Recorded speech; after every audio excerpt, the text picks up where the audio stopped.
They installed Bari as the editor-in-chief of CBS News, which has raised a ton of questions as to what it is that she's going to be doing there.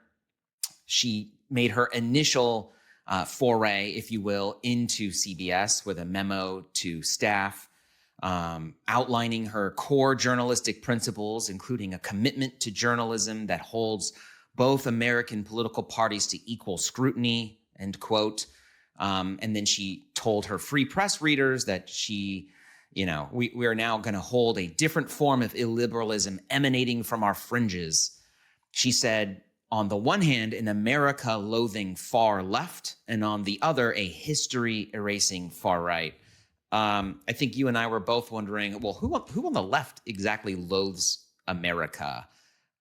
This is also like a hell of a way to bring in your new editor-in-chief, whose job allegedly is to reestablish a center for the country, to moderate its news, to be a place where everyone can tune in and get their news and feel like they're getting a fair shake from both sides of the aisle.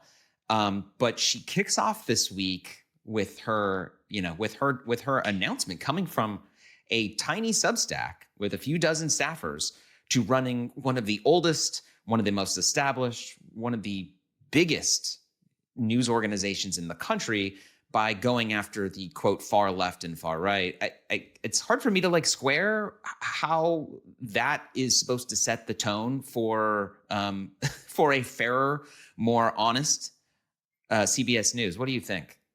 Well, it kind of goes back to the strange moves that David Ellison has been making, which is that he said repeatedly he did not want to politicize the company, but he has put in a very polarizing figure as head of CBS News, one who already is attacking the far left as apparently hating America. I was actually really struck by that line and how it was accepted broadly by people without, doing a, look over twice, because that's a really remarkable statement to make.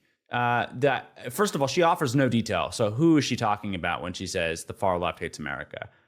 Is it Ilhan Omar? Is it AOC? Is it Zoran Mondami? I mean, who is the far left that hates America? That's a pretty striking statement for the head of a newsroom to make.